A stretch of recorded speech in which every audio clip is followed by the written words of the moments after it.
Hello YouTube and welcome to episodes 5 and 6 in the Symphogear GX reaction series. It is Symphogear Thursday today and looking forward to more Symphogear. Just a little bit of housekeeping as I always do. Sorry for last week. Work is terrible. It's awful. And yeah, any excuse to get out of it is great. So I'm on holidays now, which is great, so no more work. Therefore, 2 episodes.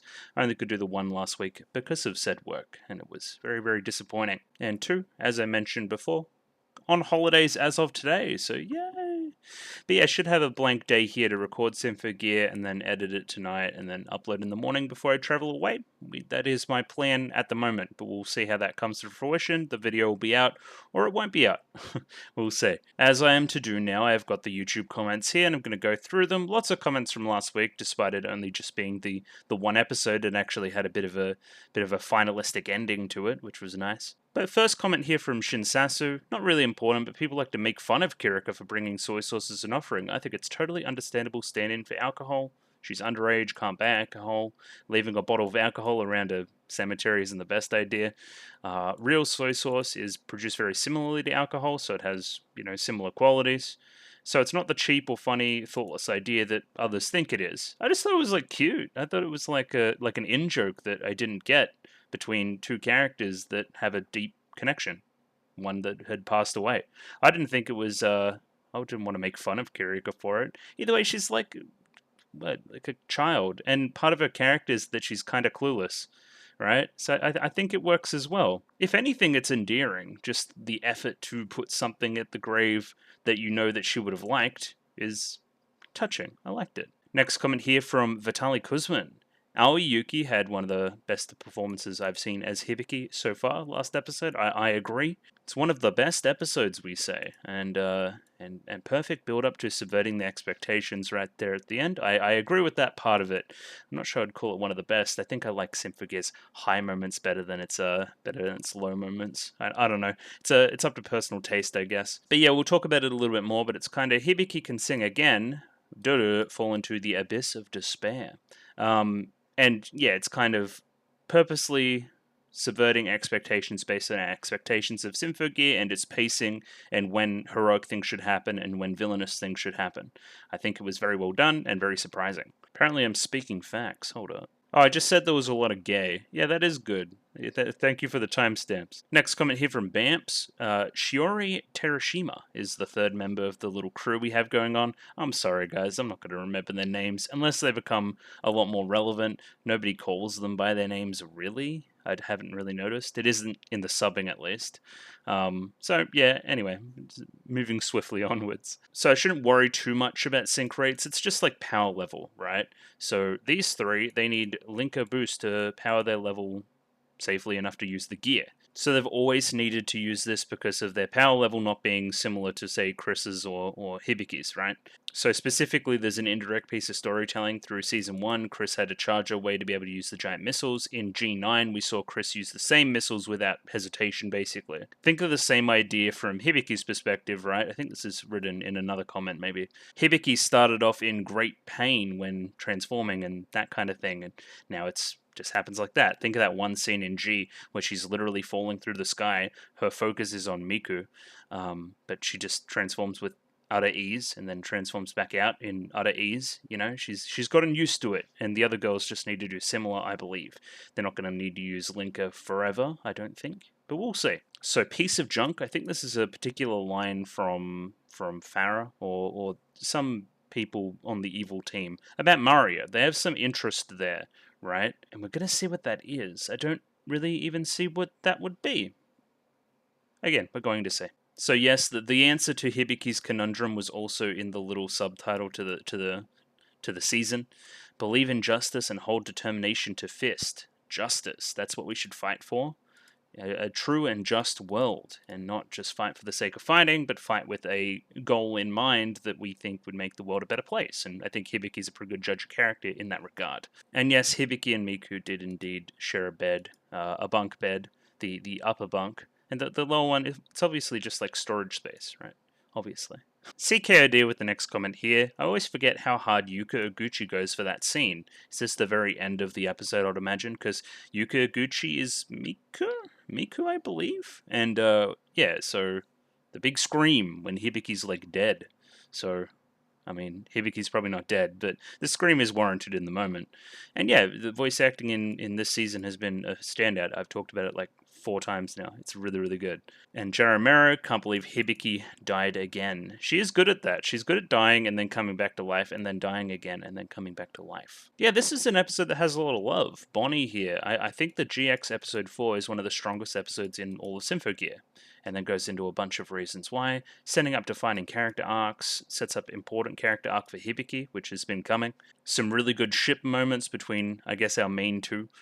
The character stuff wedged between two awesome fights from Maria and Hibiki, respectively.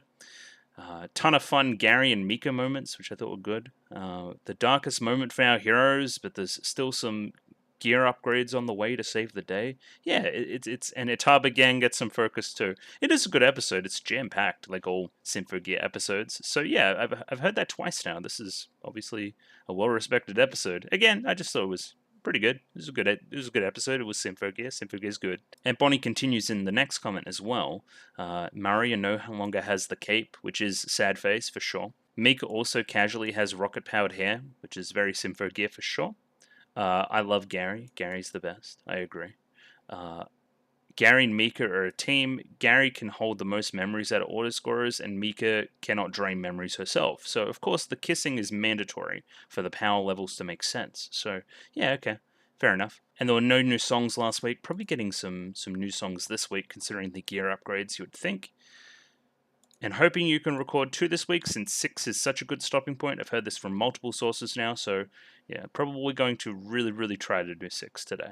Cerberus again, Hibiki died, and revive again. That's just a Symphogear thing. It most certainly is. Pretty sure the last fight scene at the construction mall is a few stories high. No ordinary human can survive a fall that high. So when Hibiki kind of gets shot up into the air and then falls back down, yeah, like if she's not got anything to protect her, that is a pretty bad fall. And I said Gary is the best, and one of us. Gary is cool, yes. Another thing that when you said construction mall, it reminded me of a scene in season 1 where it's kind of after it gets revealed, the whole Miku Hibiki reveal plot thing, and they're in a mall and they're saving the lady from Flower, or at least an abandoned building. It kind of gave me similar vibes there. Maybe that's intentional, and then that's why we're twisting it. That would be pretty interesting to me. I think Hibiki just praises Hibiki's VA work, which is a little bit, egotistical, but, pop off, I guess. Seraph Amoros also talks about Serena's gear, which is, I'm not even going to try, Argetlem. And the show kind of expects people to look up stuff on Wikipedia. It's a king from Irish mythology. He loses an arm in battle, which puts his kingship in jeopardy, but he is healed by a god, replacing his lost arm with one made of silver. Therefore, it's called Silver Arm. Okay. Well, I mean, Serena lost all of her body, and that put everything into jeopardy. So I don't know how relevant that is, but anyway, we'll watch for a silver arm going forward, I guess. And last comment here from Vought. Now that Hibiki is dead, let's appreciate how apparently Yuki Aoi doubted herself to be worthy of getting the role as Hibiki's VA in the beginning. That is absolutely underselling herself. She is fantastic. She has continued to be fantastic across most of her roles in the industry. Like, I guess it's that whole Japanese be humble thing, right? Which is, it's respectful enough, but, toot your own horn, you're very good, and you're obviously very good. Also, kudos for making bagpipes sound glorious. Yes, they are a notoriously annoying instrument, but I think they're used very well in Symphogear. They sound very epic to my ear. Rightio, so similar to last week, I think I'm going to do this state of play thing again, rather than just the sequence of events that happen, because last week's episode, it's a bit, like, back and forth between Hibiki's emotions and that kind of thing, and following that emotional through line was part of last episode, so I'm not really going to cover that here. More just like, where are we? What do we expect to happen? Hibiki is fucking dead. We've been through this. I'm pretty sure she's not, but for now she's dead, and she's going to stay dead. Chris and Tsubasa are on their way with a new power-up to assist, and I think that this will go well. You would imagine, right? With a new power-up going in and trying to save Hibiki, that would just make sense. Maria and the girls are not able to help, but there's some other intrigue with Maria that I've talked about, the kind of auto-scorer people, whatever we're calling the evil team, they're seemingly interested in Maria for whatever reason. So keeping an eye on it for sure. Mika and Gary are deceptive little gremlin people and are going to continue to be so. Yeah, because they kind of bait and switch Hibiki there right at the end, and I thought it was quite an effective scene, and I really like these two together. They're obviously gay for each other. It is very, very classic to have a red-haired character and a blue-haired character like each other very, very much. That is some classic Yuri stuff, so looking forward to that. And Apocalypse of All Creation apparently needs Symphogears out of the way. That's what I'm getting out of this. They need to get rid of the gears. They need to get rid of their opposing force before they put their plan into motion to make whatever they want to happen happen. Which is a way smarter way than doing it than someone like Ver that just relied on, I guess, convenience. And it was justified convenience, but still a lot of convenience. So predictions, obviously, I'm going to make a really great prediction here and say we're probably going to move on from this conflict relatively quickly, because this Symphogear is want to do that. I think we're going to save Hibiki. Hibiki's going to, like, lie in a hospital bed for a while and have her, like, gear destroyed. And we're going to see how she gets out of it. I think it's going to be something to do with Elf9's box thing full of goodies. We're going to see what's in there that Hibiki can use for the rest of the season. Maybe some kind of different relic. Maybe Gungnir comes back to her again eventually. We'll see. But yeah, Chris and Tsubasa pretty obviously set up to save Hibiki here, and we'll see how quickly that comes into action, if there's any songs involved, when we jump into the episode here in a couple minutes. But first, just my show stuff. If you like the video, consider liking the video. If you like the video and want to see more, consider subscribing to the channel. Comment below anything you thought about the episode, anything I could do to improve my presentation, comment below.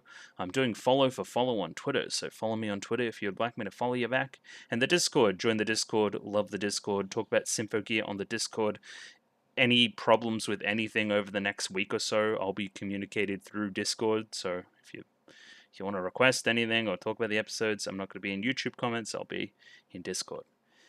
Anyway, jumping into episode 5 of Symphogear GX right now. Rightio, got the episode up here ready to go. Let me pop that up on screen there. 23 minutes and 40 seconds on this one, so sync up accordingly. As always, D-Truck subs for those following at home. Just going to give it a 3, 2, 1. Rightio. 3, 2, 1, go. Okay, we're going to do a little... Oh, okay, they just ran out. Okay, now this is pretty much continuing exactly where we left off.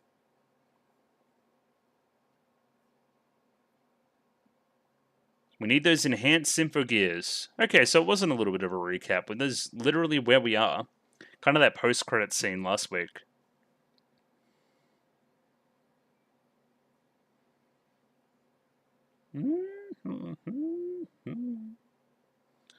Seemingly there's some rune stuff, like what is all this I'm looking at, you know? And then big old sword.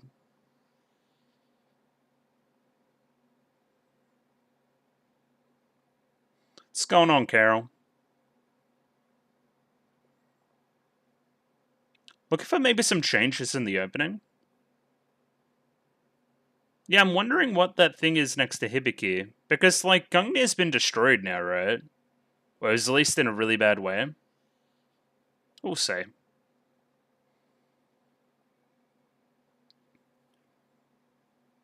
What is this, like, magic, too? Fucking fairy dust. I mean, she can't be... I guess openings aren't, like, chronological. You know what I mean? I was gonna be like, she's punching people, she's fine. And again, we're gonna keep looking at the Maria thing with the weirdo relic. Those eyes are different. Maybe? Maybe I'm just dumb.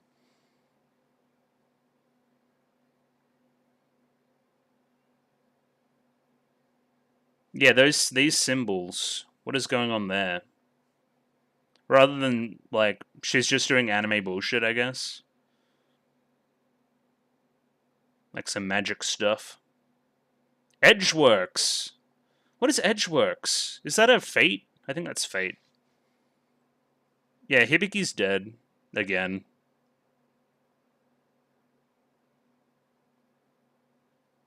I know her too, yes. She wouldn't let something like dying stop her.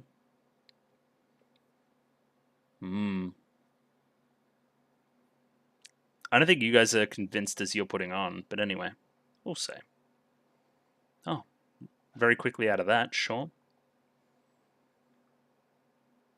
Is she still in a coma or something? Yeah, that's pretty bad. Well, when Tsubasa was in the coma in like season 1, we saw some water stuff. Maybe we'll see that here. What's Hibiki going through?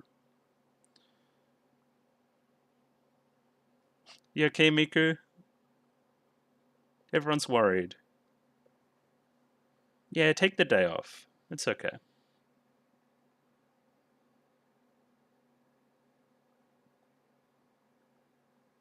No, stuff exams. I need to... I don't know. We don't care about her academics. We don't mind.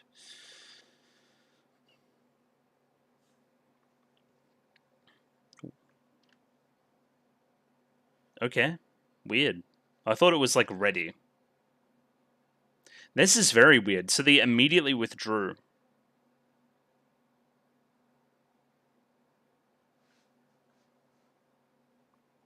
Okay, sure. Okay, so they're...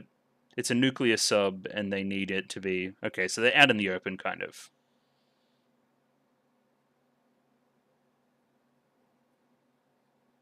My brother?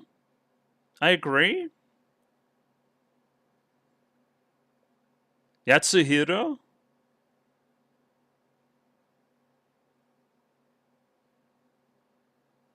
Oh my god. Who the hell is this?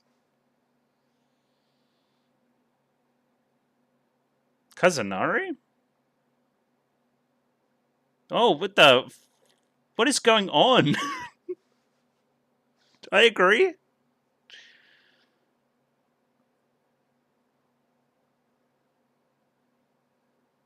Yeah. Weird. That came out of nowhere. Also, you two are related? Am I wrong? I didn't know that. Should I have known that? Anyway, whatever. We're moving onward. Symphogear be like this. Alright, is this some Carol stuff? It seemingly is some Carol stuff.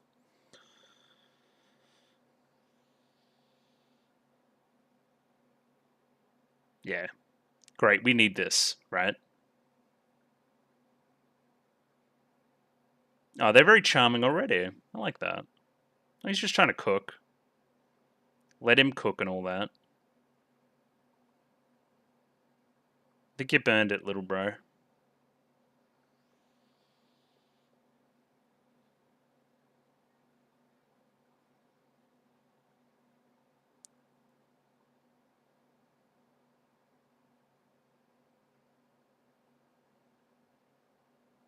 But what did you do? Aw. This definitely won't end in tragedy.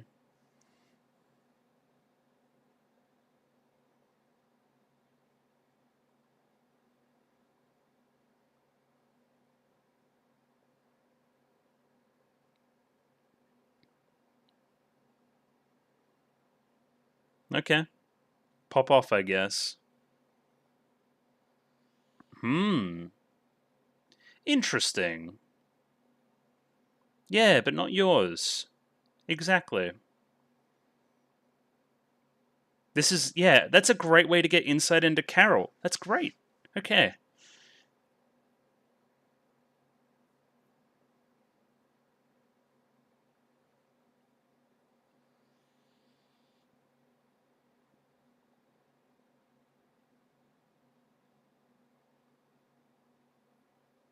I think that it's going to be really relevant to the plot, so...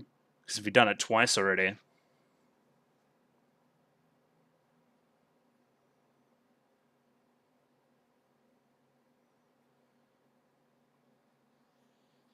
I just think it was part of the process. And also, giving memories, does that mean copying, or does that mean cut and pasting? Anyway, Alkanoids are attacking. Yeah, they're nearby. I recognize this structure. Yeah.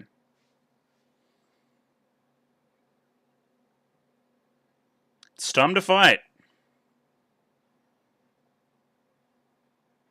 Oh.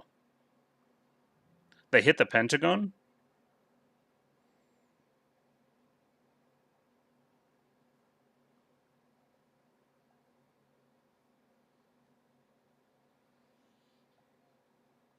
Oh. Okay. I agree. What?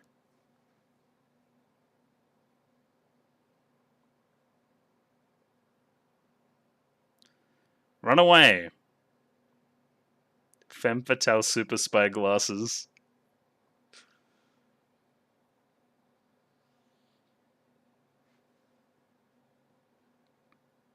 Okay. Oh, yeah, this is like their disguise, of course. They're trying to do, like, sus stuff.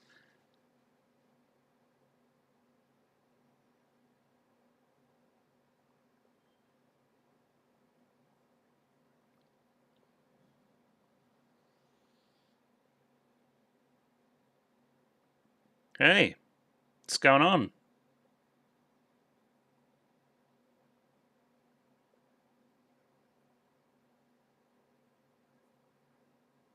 Because I'm sun-sunning.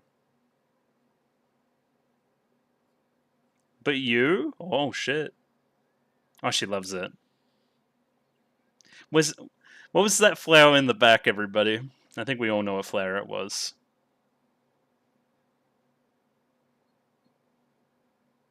They're not even hiding it anymore. I think that's funny.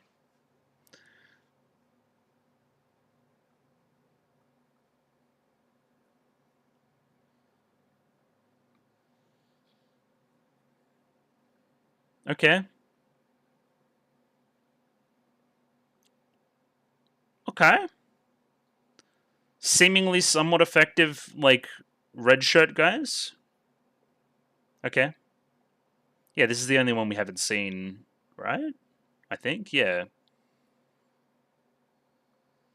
Oh, the sound effect. Very fabulous. Alright. What are we doing, Shirabe?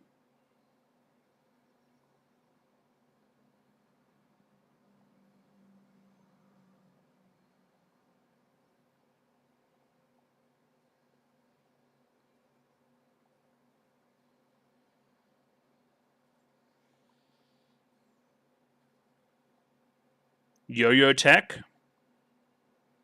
It's time to yo-yo.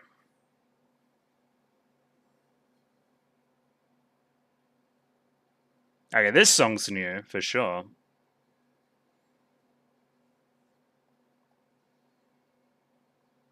Is it going to be a duet again? Not quite.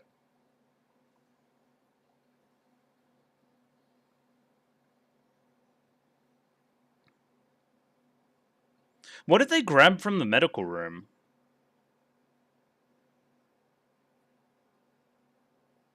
We're trying to help.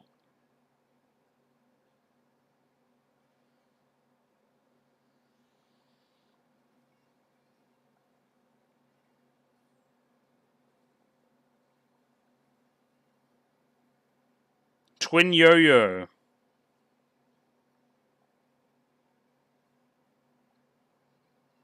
Oh, the melody there's kind of gorgeous. In, like, the first half of the chorus there. Oh, shit! That's like some Tsubasa tech. Everyone's doing spin shit this season. Okay, hello, Miko. Oh, we're back. We're back in here from G. I remember. Give us some more context about you and your partner. Hey, what's going on?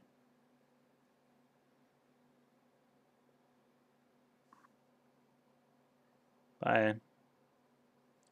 But why? Okay, so you did do some self-reflection, but not in the same way as Tsubasa. Okay. I don't agree with that at all. Yeah, she's right. Good. Where's your relic? Is it Dunzo?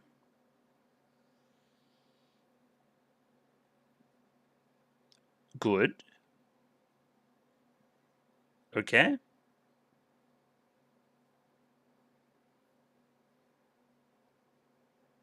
I see, okay. Gotcha. That's why they went to the medical room.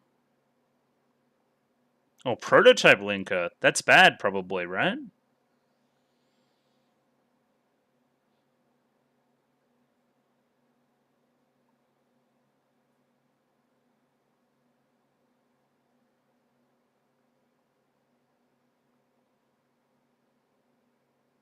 It's time to go.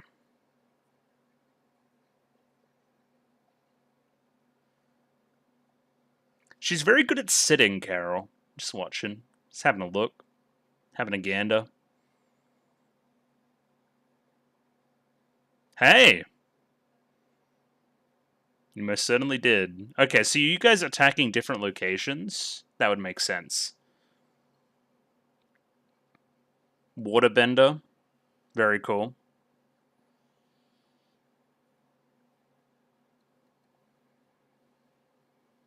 Yeah, righto. Tornado Town? At the wind farm? That's funny. Hello, Farah.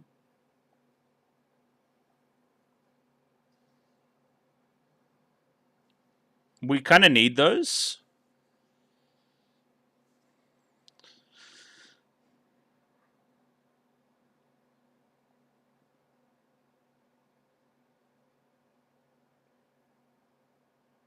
Oh, the ley lines. Okay, so we're doing this now. Or at least putting something into effect.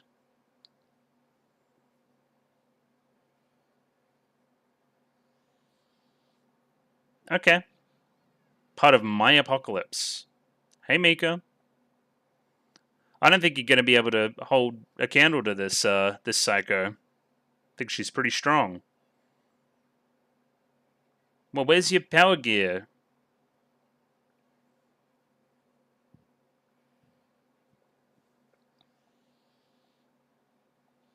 Oi. All the lighting. Okay.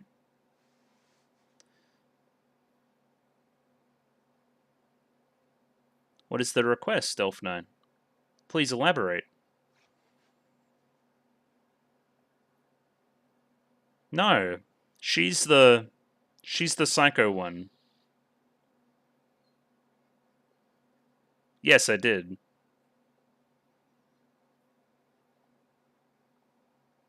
Yeah, take more drugs, it'll work great.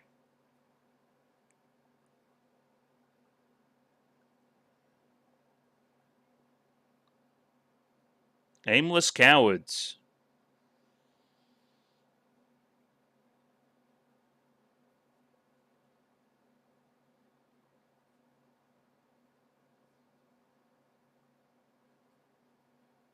Well, that's a great shot too. Yeah. Okay. Very delicate touch on the hand. Are we gonna dance?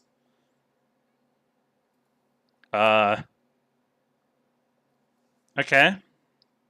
So we've got two drugged up characters.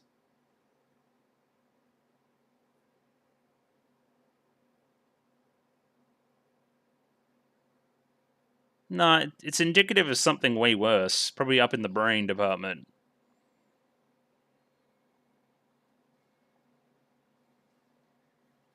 Okay.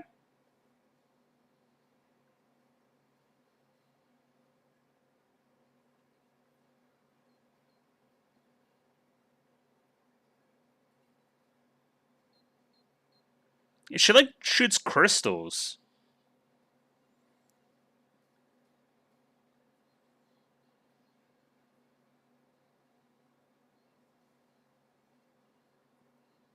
She's just having fun.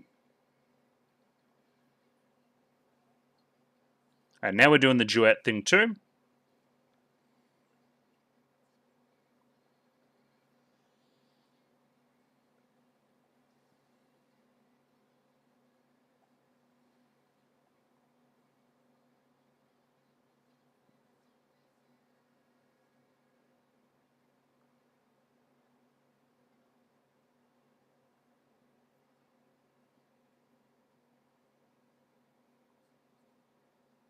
They're doing the thing again, by the way, which is really, really impressive.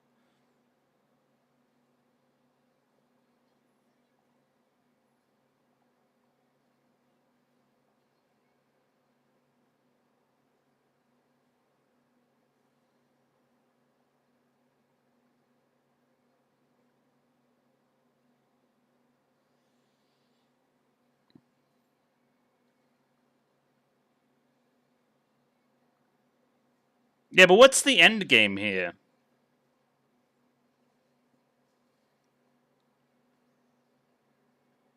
They're still holding hands, by the way. I don't know if you noticed. Okay. Kablooey? Oh shit. Just set off a pipe bomb. She's like, Konosuba as well. She loves a good explosion.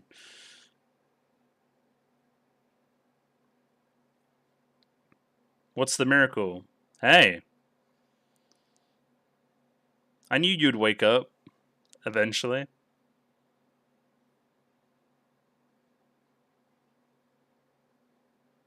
That's a nice way to think of it. I thought you'd be a little more down in the dumps. I don't know about that. Yeah, I don't know. I think you may be lying to me.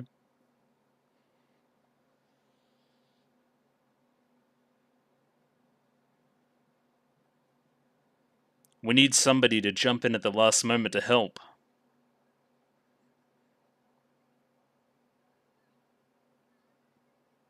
Now you need to hold hands. Work as a team. Also, I like that. That was good.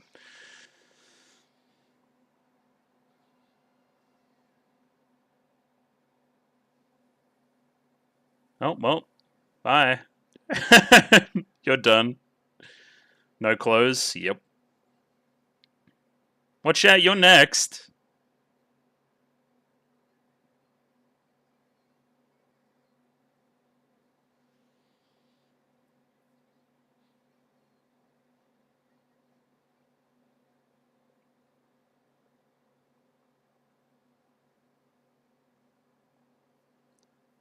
Oh. Okay. You can just kill her. Okay. Pop off, I guess.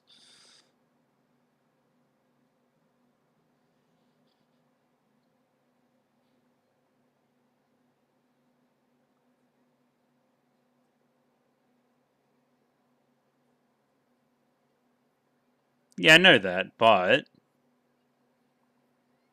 who's gonna save you?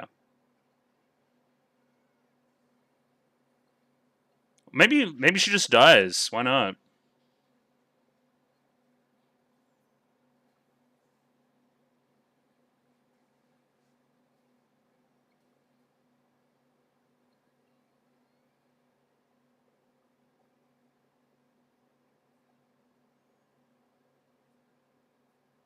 Friend? Yeah, that's more like it. Clip the gear. Oh, you're done. Oh my god, look at those holes. Found you. Cursed image? Alright. But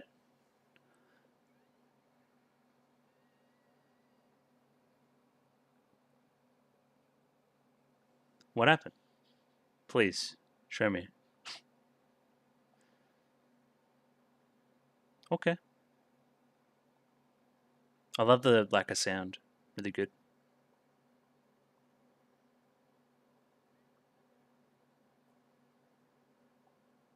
Yeah, I mean, hey, but what do your new things look like? Ah, same as the old things. Oh, she's cool though.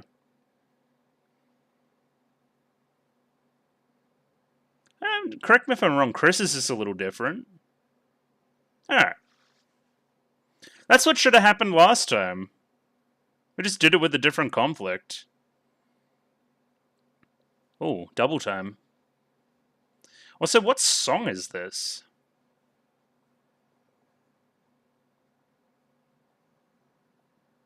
Because this sounds awesome.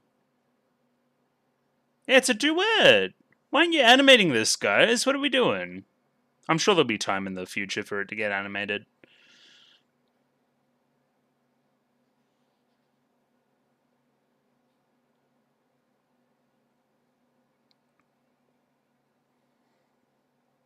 So you'd be thinking, with all the talk about the end of episode 6, you'd be thinking that Carol's plan has been put into place by that point, considering they're already looking at all these ley lines and stuff.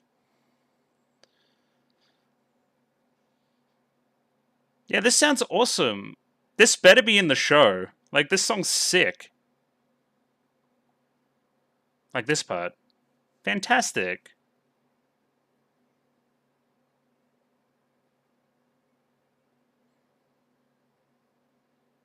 The snow and the wind. The flowers and the people.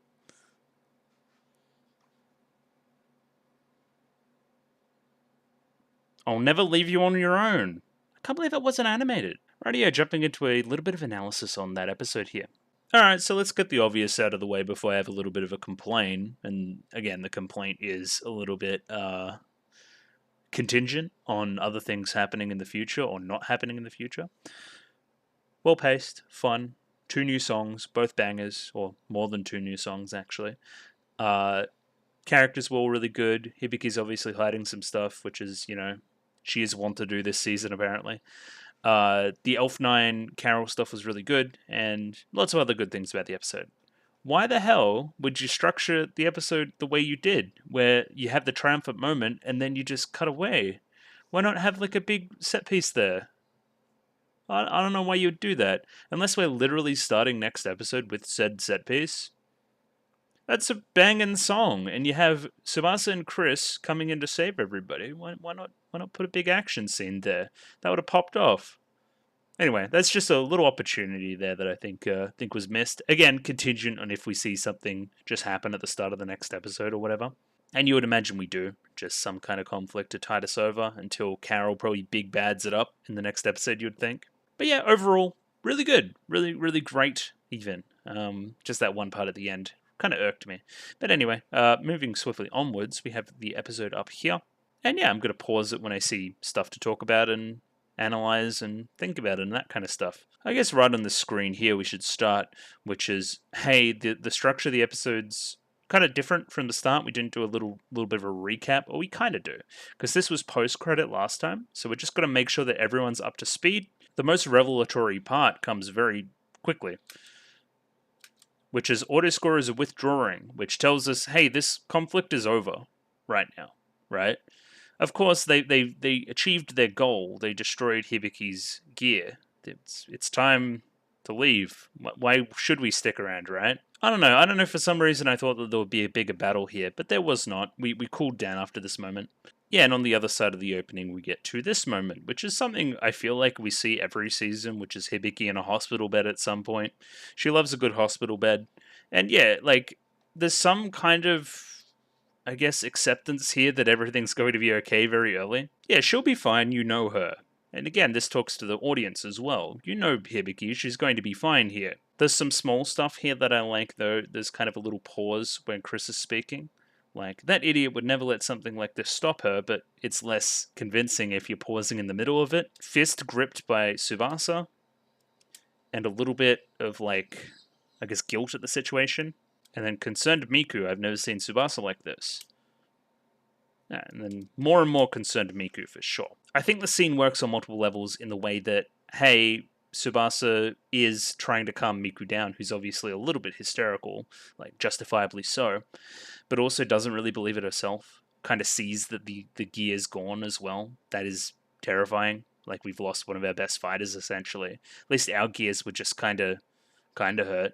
Hers is gone. Like, we don't see it, right? It's really, really bad, and she's trying to hold it together as well for herself and Miku. I like that scene. This here was a little bit more rote, I thought. So we have, like, this is giving me, like, Love Live vibes. Hold up. Like this. Big Love Live vibes for sure. And, like, thinking about Hibiki, and we'll pan out here a little bit more later on. Like, a bit more of a close-up, but it gets darker a little bit later in the scene once we learn some things. We learn that Hibiki's in a coma and has been in a coma for a little bit. And I wonder how she'll feel when that song in her heart was destroyed after learning this, right? After learning that, hey, you can't do the thing anymore. You've lost your power. It's your classic. There's definitely a superhero story I'm thinking about where somebody loses their powers and has to come to terms with it and be a hero regardless. There's definitely something like that in this. And is Hibiki going to truly be okay in learning that?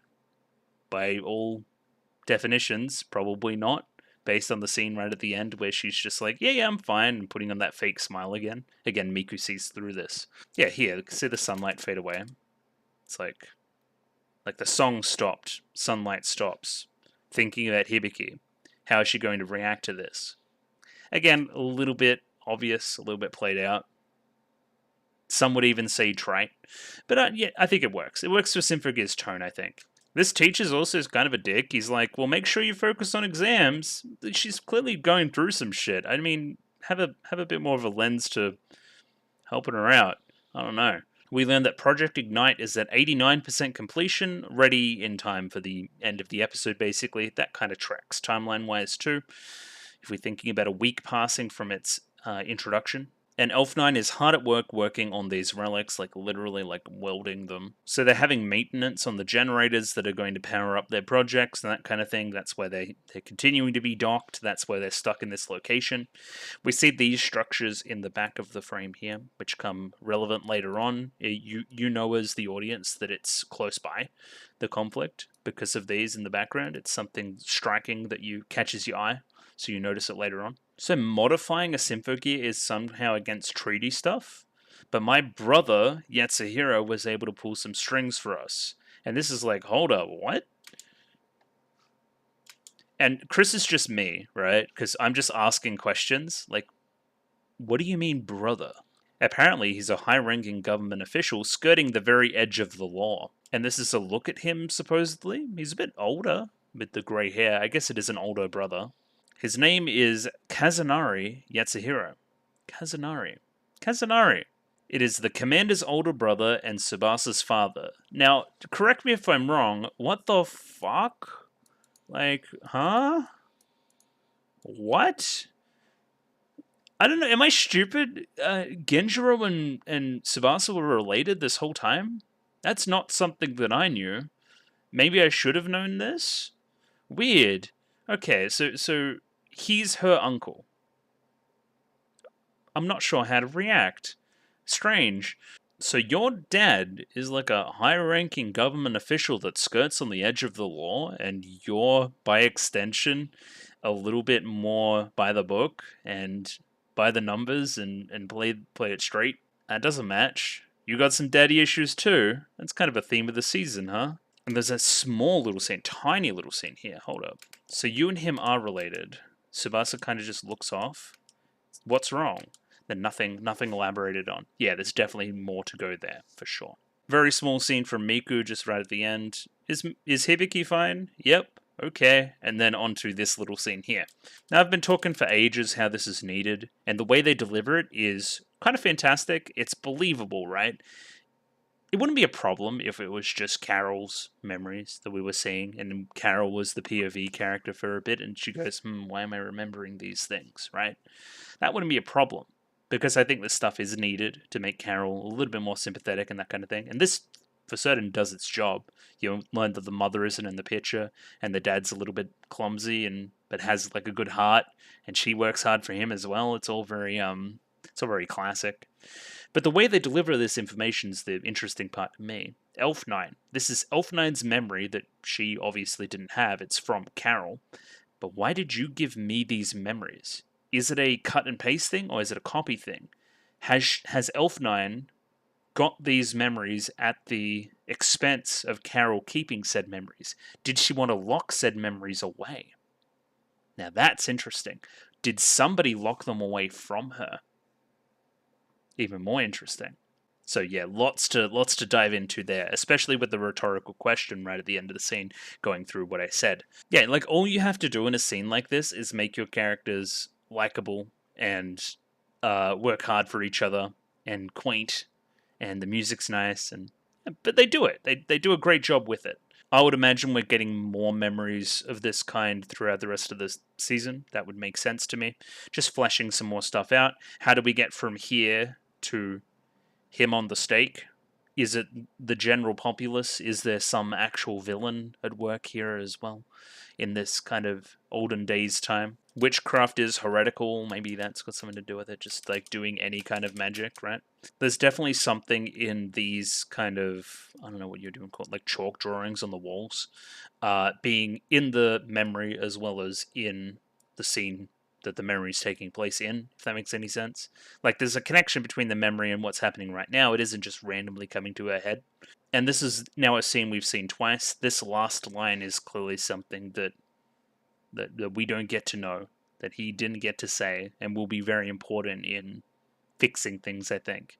Go see more of the world. That is your... What's it going to be? I don't know. Yeah, again, I wonder what Father was trying to say, implying that we will see later on. But you decided to protect the world from Carol to get an answer to that question, even though it's Carol's memory. Yeah, there's some tomfoolery afoot for sure.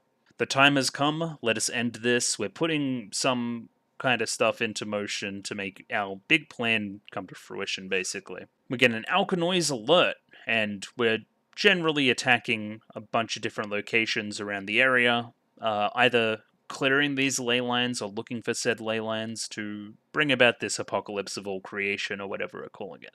The stakes here is that they're cutting off power that is used to upgrade the gears, power that is used to keep Hibiki alive on some kind of life support. I'm not really privy to the details, but power cut off bad, need to keep power from being cut off. We hear about the medical room, and we get our super spy femme fatale glasses out from Shirabe here.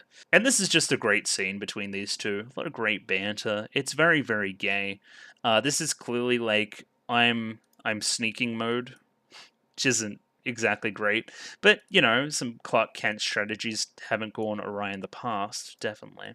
It worked, it worked when they were infiltrating the high school, from memory. Lydian. She basically says the stakes that I just said before again, whilst running off to the medical room. How are we going to buy time? We're going to grab a linker from the medical room and, you know, use it, go ahead into battle, and try to kill some Alkanoise. Again, Symphogear's so good at this. So we've had our lull down from last episode's action scene. Now we're building up again. You can hear it in the drums a little bit, in the tempo of the music here. We're building up to something. And it definitely has that feeling. It, you know, keeps you engaged. Love it. There's a great little moment here where Shirabe takes a second to look at Hibiki in the hospital bed, clearly indebted to Hibiki because of her actions in the past. Kirika notices this and says, like with a smile, "You could have just said you wanted to save her, you know." Then she's embarrassed, and then the only person I want to be embarrassed in front of it is you, Kirika, and then Kirika overdoes it and falls on her face, which is very funny.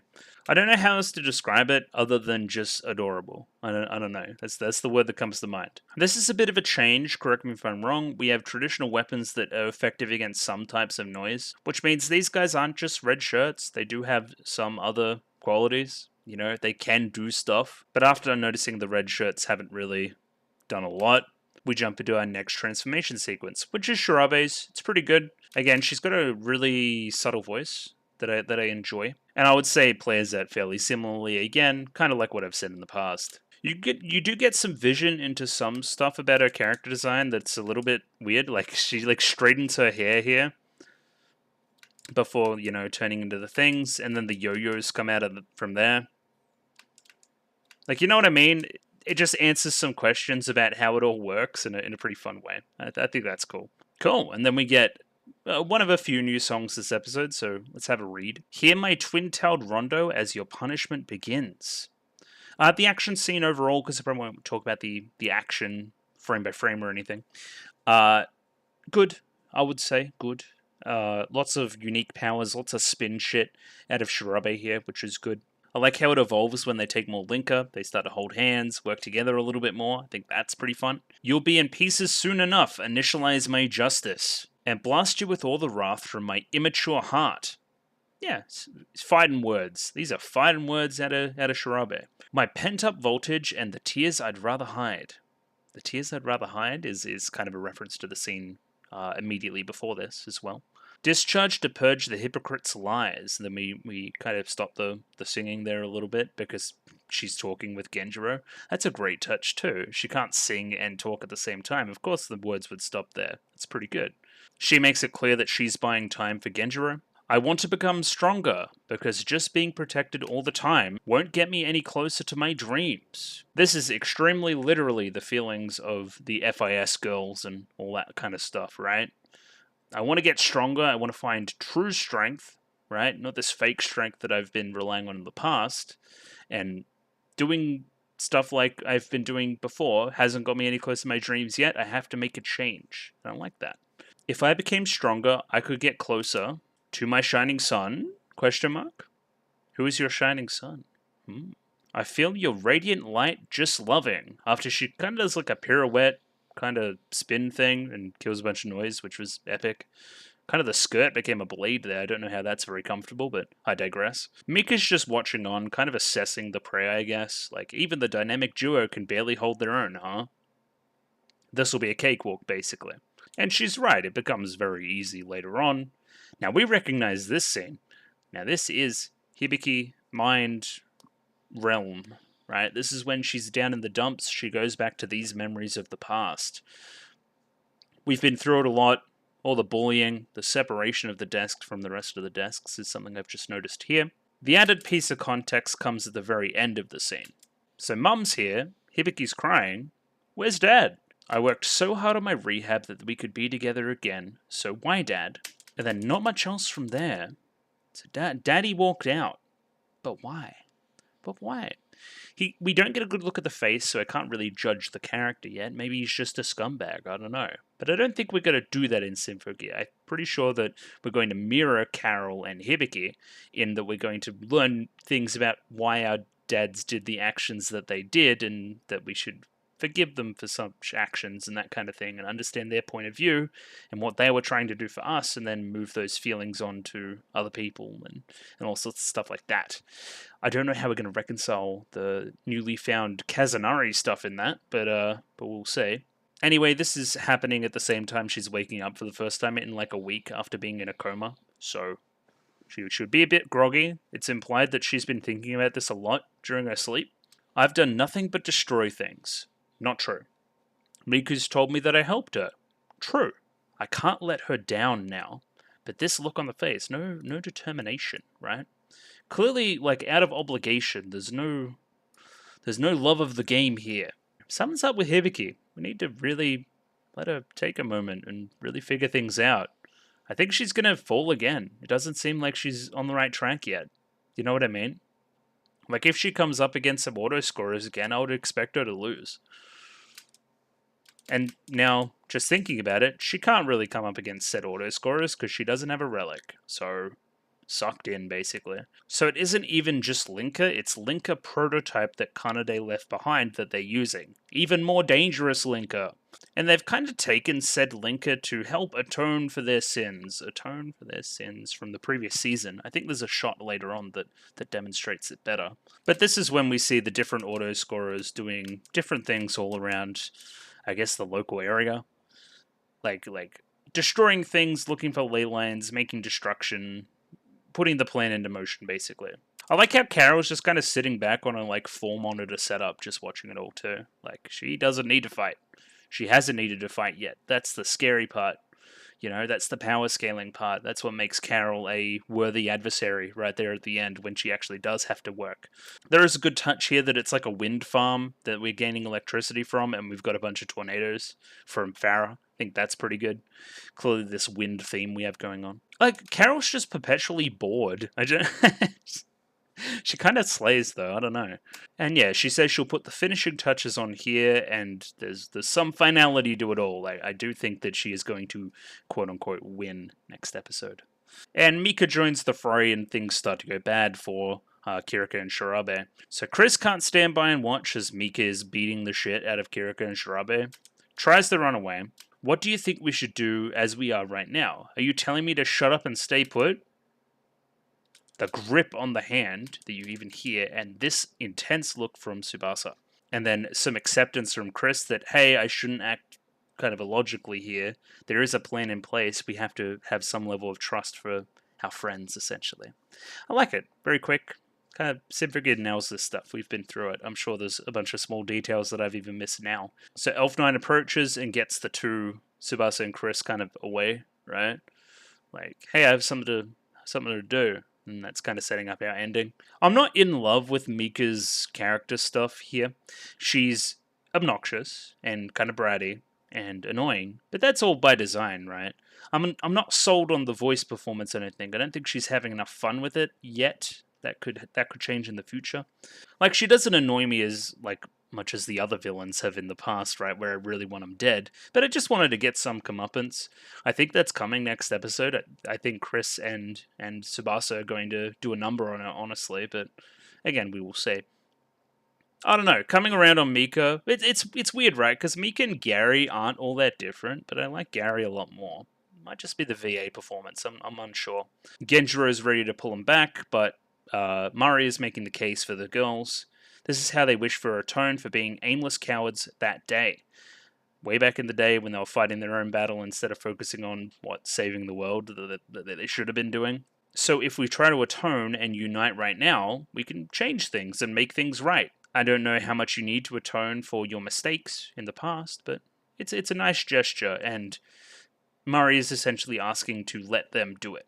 Don't pull them back. And we get hand-holding here. Hand-holding persists through the rest of the action scene as well, as they're like Romeo and Juliet ask some linker into themselves, which results in a bit of an overdose, but, we'll get over it, I guess. The guitars start up, and we have a new song, a duet between the two of them, which does the same technique that we've seen in the past, where they're both singing at the same time, kind of different lines that end on the same thing, or two lines that run into each other that also make sense together.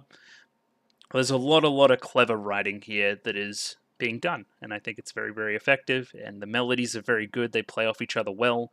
The kind of driving guitar running the song is a feature as well. The first kind of melody in the first half of the chorus is spectacular. Lots and lots of stuff I can say about the musical composition, even before diving into the lyrics. So, yeah, another great song. They can do one of these every season. I don't care. They're really, really good. The warning light flashes. Heaven, hell, which do you prefer? The warning light flashes is interesting, because that's what I would be saying about their actions this episode. Like, hey, pull it back a little bit, right? But we'll see. I'll cleave you in half if you want. Attention! This feels familiar. Maybe it is the same song as the past. I don't know. Again, I'm so bad at this. I guess it's like the weeks between recording sessions. It's hard to remember everything, especially music. Feel the wrath from my immature heart, my pent-up voltage. This is now Shirabe singing, by the way. And the tears I'd rather hide, discharge to purge the hypocrite's lies. Ooh, bars. And then there's no turning back in the back from Kirika as well. I guess the most annoying part about Miko right now is that we see our heroes trying extremely hard, but she's not really, and she's still winning. So once she gets put in a place, it is going to feel satisfying. I don't like somebody that is just playing with their food. But that is like her entire character, so I can't begrudge her that. Let's kiss and dream of a peaceful world. Hey, yo, you two, get a room. And there's some kind of resonance between the two that is boosting them, making them greater than the sum of their parts. So they are even more powerful than they were before, even again. So, again, Mika's pretty powerful. I want to become stronger. What does it take? If you keep looking because you don't want to just be protected, you'll never fulfill your true desires. If I control my desires and do all this other stuff, this is the important line. Could I get closer to my shining sun under the moon? You two. Just get a room. Like, oh my god. I want to shine down on you as I feel your light, one half of a whole. They are super gay. They are super, super gay. And then we kind of do our chorus again here as our action plays out. Again, very cool. I like the cyber yo-yos. They're pretty cool. Like, lots of spin shit. And we've done a lot of this, right? So we've set up the bomb, right? We're not going to be able to finish our song because something will interrupt it. Kablooey. Song stops. They got done exploded. Shit went south. Like, the things we're doing in the past where this would have been a big triumphant moment, cut in half. No, not happening. Clearly, they've seen the first two seasons and not doing the same tricks again. They're not going to work every single time. That's what we're getting across here. Maria needs to ask Serena to grant them a miracle as Hibiki walks into the room.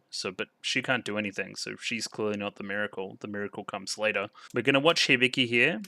Alright, so a little bit of a blank stare.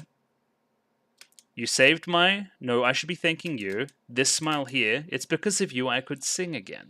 Miku picks it up immediately. It's just off. There's something off. I don't know what it is. Are you okay? I'm right as rain. No, you're not. Don't lie. That hand movement. No, you're not. Don't lie. You're lying a lot, Hibiki. Stop lying. No. Don't lie to your wife. And all the lyrics of the song come crashing down here. We won't change anything like this. We weren't strong enough to achieve all those dreams we just sung about. Despite everything, we can't change. It's so unfair, blah, blah, blah, blah. That wasn't too bad. But playtime's over, time to get real. Now this is a bit more fun. I like this. So we get Kirika. She gets gotten. Her relic exploded. And Shirabe needs to stand up to Mika now that Kirika's unavailable to fight, I guess. Carol gives like the kill order here too, which is kind of insane. We bring in a bunch of noise. And they build up this moment quite a bit. We have a little bit of Shirabe still fighting here. Before she gets taken out as well. And we yell out for any kind of help. There is a very dramatic scream there from Kirika. Then nothing. Leaves us on bated breath there for a little bit. Then it's all very quiet. I think this is a great touch before we jump into the music. I just think we're missing a scene here where the music kicks in and we're actually killing everybody. So this is clearly how our Ignite versions are going to work. Like, they just disintegrate the noise very easily with one strike. Like, see? Like, very cool. But yeah, this was clearly telegraphed, like, from episodes away that this would happen, so it isn't a great surprise. It's still good. I think they hold the timing for just the right amount of time, but, like, where's the big action scene? Again, I'm going to stop talking about it and read the song regardless, which was probably my favorite song of the episode. Just rocks. Two great singers. Great tempo to it. A really great chorus. I just wish it was animated. No time to waste on greetings. Confess your sins to the dancing blade. Then beg for mercy from the devil in hell. Shoot me once, shoot me twice, shoot me 3, then 4 times. People are such a pain in the neck. Don't get ahead of yourself now. It's almost like it's a very in-your-face song. It's a very crisp song for Tsubasa to be singing. I actually kind of like it. With all the might you can muster, rush ahead and blast some heads off. Fear's unnecessary, just focus on your path. Don't bother looking back, just march into the future. I'll give you a shoulder to lean on. So just believe and never give up. I should say that some of these lines are sung separately. Some of them are like kind of melody. Like, this is the line that hits for me. This everybody reaches a fork in the road today. Just that kind of hit of the note right there in the end. That's lovely. And of course, it doesn't always work out how we want. That is very true for this season. Always remember that you're never alone and hang on to the dream in your heart. The snow, the wind, the flowers, and the people. Have courage to fight for glory your own way. Great sentiments all through this. Very, very Symphogear ideas. Love it. And then, I'll never leave you on your own. And that's the end of the episode. I guess the I'll never leave you on your own is nice in the context of saving 2 other characters as well. We've got your back now. We see you fighting for us, we will reciprocate. I think that's pretty cool. Kind of bro codey. Either way, jumping into episode 6 shortly. Apparently the one that's a really good stopping point, so again, we'll see what happens. Yeah, jumping in now. Enjoyable episode though, I really liked it on a rewatch too. Full of intrigue. Rightio, got episode 6 of Symphogear GX up here ready to go. Let me pop that up on screen now. What's my time code on this? 23 minutes and 40 seconds, so sync up accordingly. I have to shut open board as well. Okay, we're back. D-Truck subs, picture-in-picture in the description below. Jumping in right now. Giving it a 3, 2, 1. Rightio. 3, 2, 1, go. Flowers. Like, is this another past? Yeah, okay, father. Oh, look at this, like, Bloodborne cosplay. Okay, we're looking for a herb. A herb.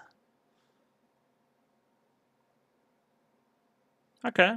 I like her witch hat, too. Cute. It's a beautiful background.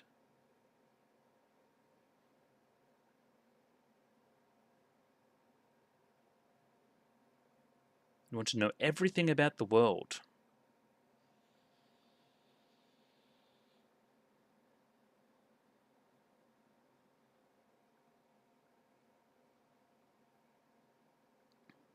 Okay. Memories into power.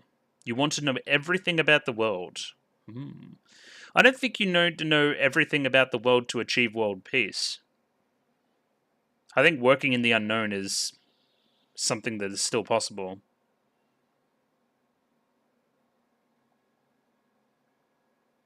Feels to me like you're kind of twisting his vision a little bit, but I digress. I'm sure I'll say. Bumping the desk there too. I'm really bad at that. The desk kind of comes out a little bit, so I'm like... Anyway, I'm sure you guys don't care.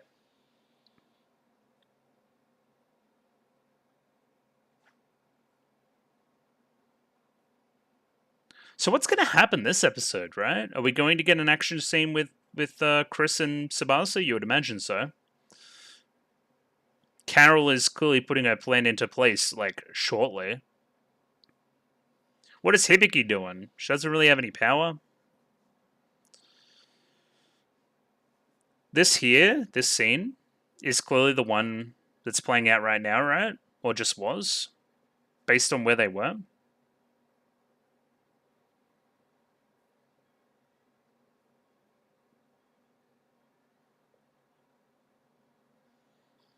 Yeah, Mika's just like a creep. I don't know about that.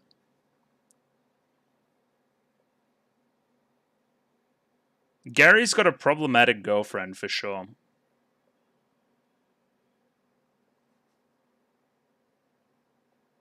Unsheath is this episode's title. I don't know, what do we do now? What do you want to do then? Counter-offensive. We should get some clothes on.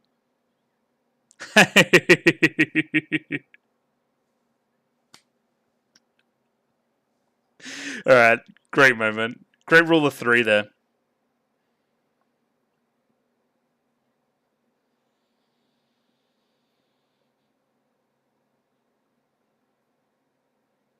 A bit of trust there too, that's nice.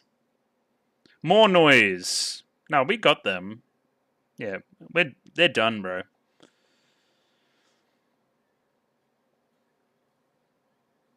Oh, this sounds like the song again. I think my fears are going to be solved here.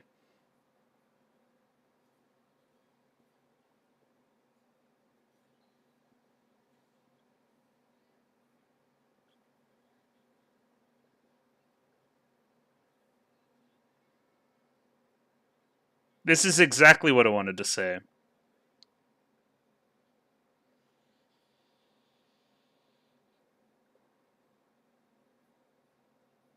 What does it do?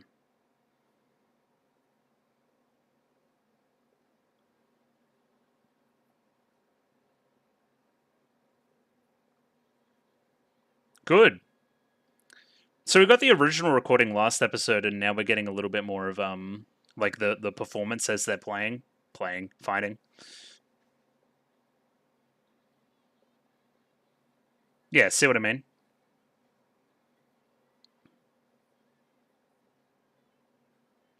This is exactly what I wanted to see. I'm happy I did these two episodes together. Yeah, fantastic. This is glorious.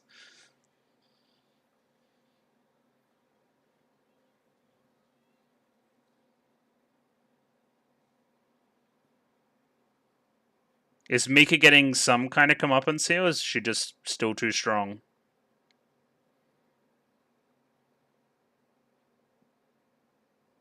Nope. No, Carol's here. Okay, you got big batted.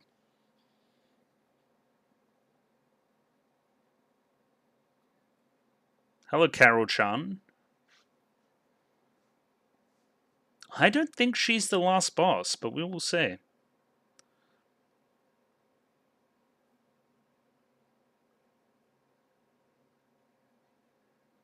Okay, bye.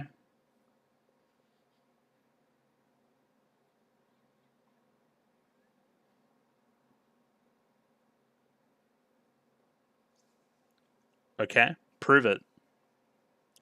You're short.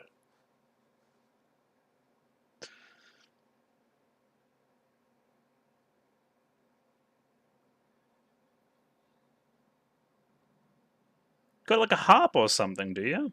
Oh yeah, look at this thing. Sick. Oh. Okay. Is she... Yeah. What? Sure. Okay, transformation sequence? Maybe? Yeah, sick. Okay. Great. I was wondering if she would do this. There'll be some kind of Symphogear equivalent.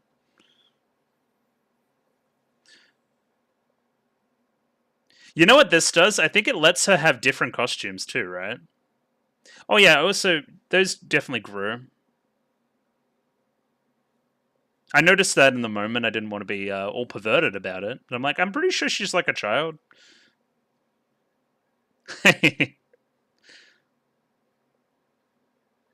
Your dinner?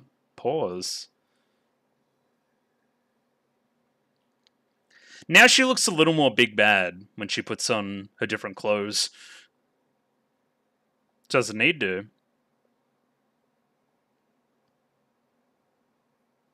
Memory combustion.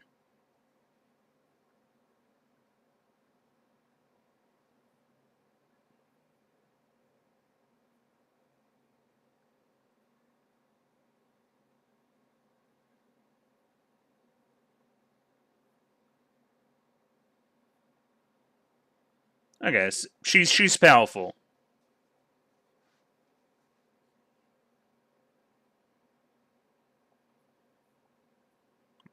Very destructive.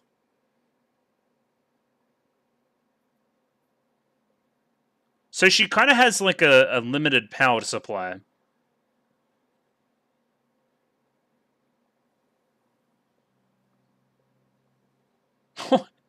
Okay. Well, that's a big scream too. Is her voice a little bit different there too? Correct me if I'm wrong.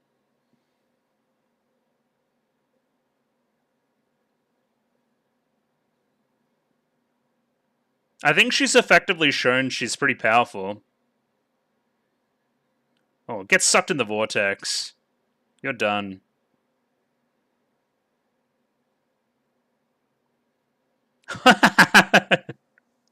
The way she fell is kind of funny. I like her hat too. It's kind of fabulous. Nah, I think that's Cope. You good night, though.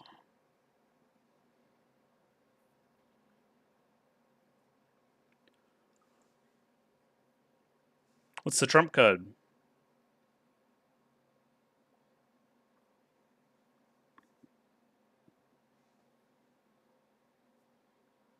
Yeah, the voice is kind of different. Don't go too hard. Are we sorting up? What is this voice? What are we doing? Well, that doesn't look good at all. That looks terrible. Why would you do this to yourself? Yeah, she's like, what are you doing? What was the plan? Igunaito.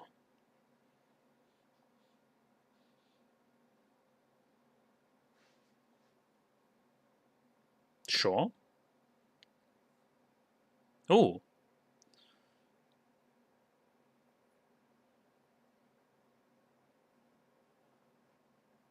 But,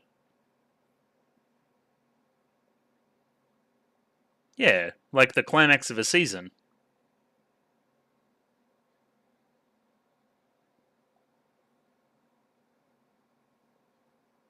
What? Oh yeah, to go mega mode. Oh my god.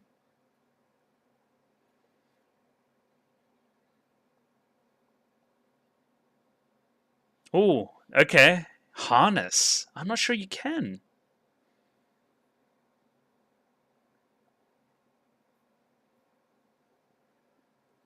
Yeah, no, this is bad news. We shouldn't be doing this, guys. You got duped. Every single time Hibiki's gone like berserk, it's been bad news. The darkness that exists within all hearts. But we do just get some cool, like, different forms, maybe? Or are they just going to be, like, the same?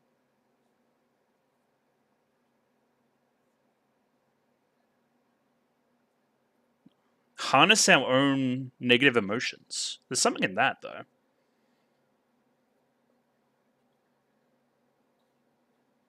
She loves calling Hibiki an idiot. Yeah? Ooh, like a mind space or something. Oh. Is this like a bad place? Hmm. Sing for a bunch of noise? Look at this, like, hell nightmare.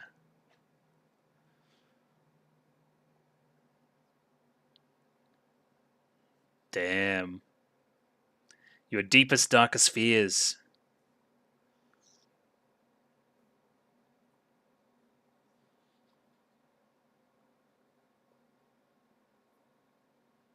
Daddy issues. They're here. Intense daddy issues. Stained tool. To like a 6-year-old.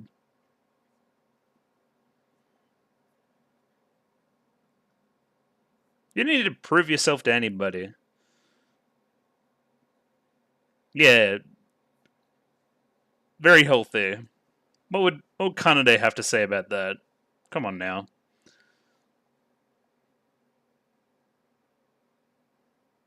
Hey. Alright, how are we gonna twist this, though? Yeah. Hey, I'm dead. Oh, shit.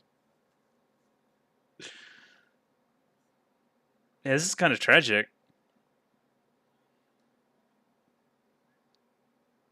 But if you can control said emotion, you'll be okay. What's happening to Chris? Let's see some Chris stuff.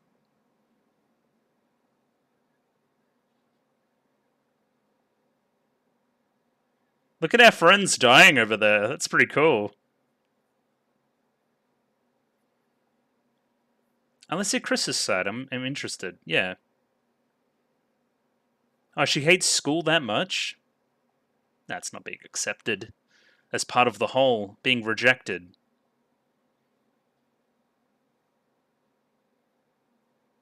A place to belong. A member.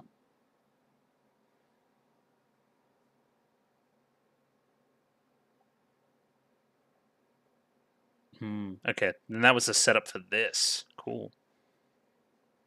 Well, this is what I want to see, though.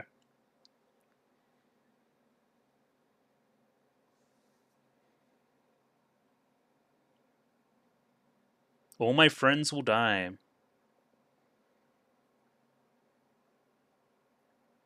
Alone for good.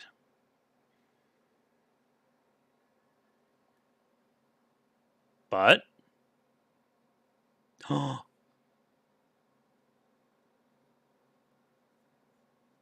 yeah, if you guys see each other when embracing the most negative of emotions, yeah, this is amazing. This is what we want. Let's harness it. Or did you just merely pull each other out of it? Yeah, I think that's what happened. Okay. We're not ready for that yet. Is that what we're saying?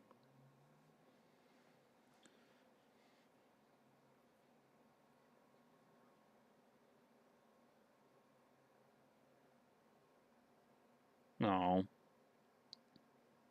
Is there? Where? Where's the hope? Oh. Give Hibiki a try. She's definitely in a great emotional state to deal with her darkest demons. No. No, this is a terrible idea. Oh no.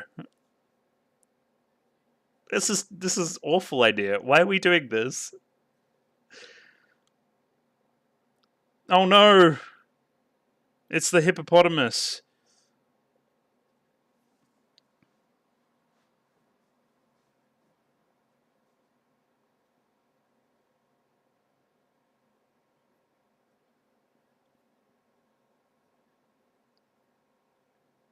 Yeah, do something.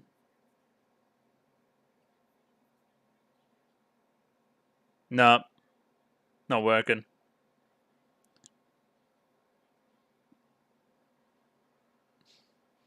Evil. It's pretty evil.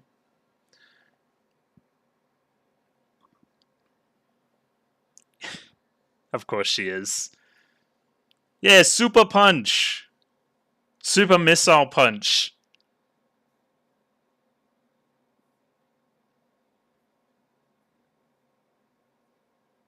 Let's not talk about that ever again. But if we all hold hands while doing so.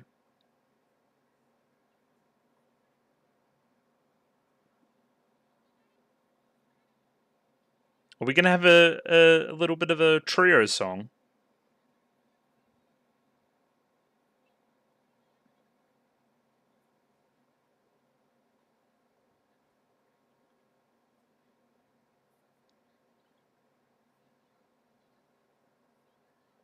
Okay. Are they lampshading how cheesy it is? Oh no. I'm on the edge of my seat. I still think this is going to go really poorly for Hibiki.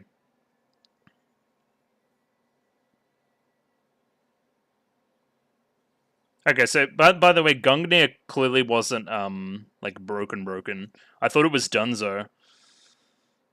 But no, it was just the same as the other two girls, like put out of commission.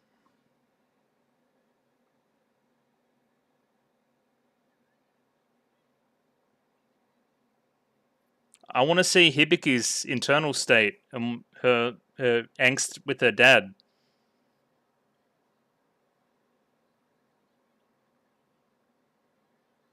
I mean, at least Hibiki has some kind of experience with this, though. Oh, okay. Dark transformation sequence. Let's go. Sick.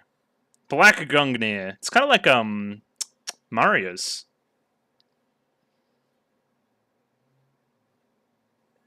Yeah, dark mode. Dark mode Chris with the dubstep too. This is really good.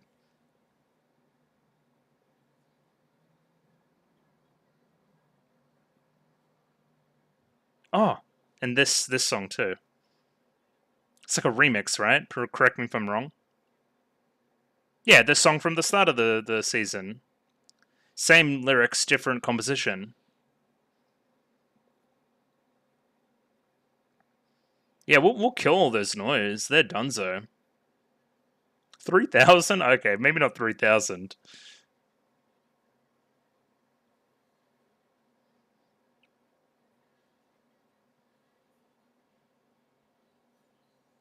Yeah, I'm 900% sure that this is the song from the start of the season when they're going down the mountain.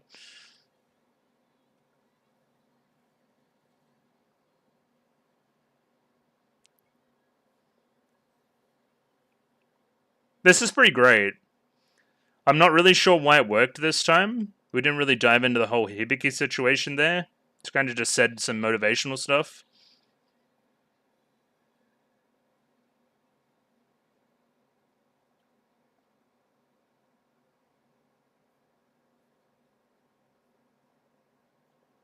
Yeah, we have 3v1. Should win easy.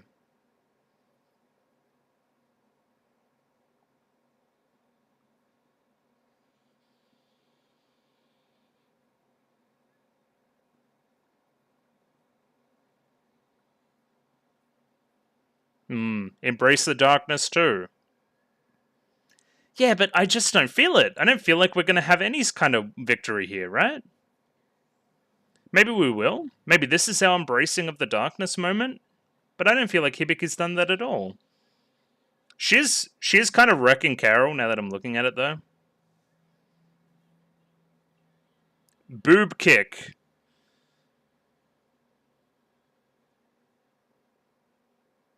Yeah. She's back to normal. But what about all the auto scorers? What have they been doing in the meantime? Okay, what do we have to say? What you doing, Carol?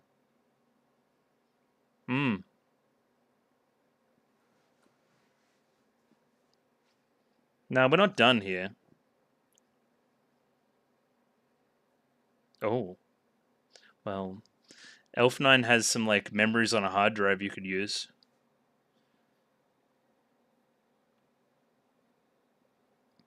A cursed melody of yours.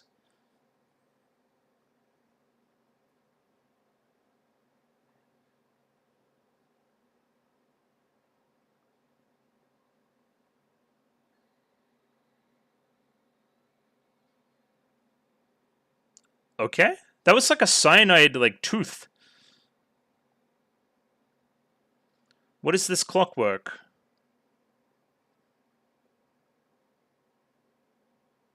Hello, Gary. Hello, Pharaoh. Liu. Mika. What's going on?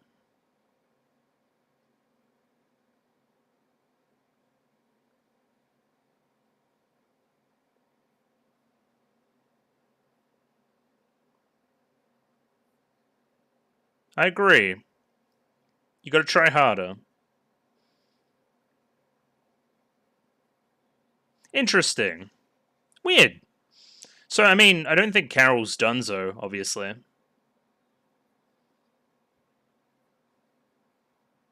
She kind of burned herself the same way her father died, too. Interesting.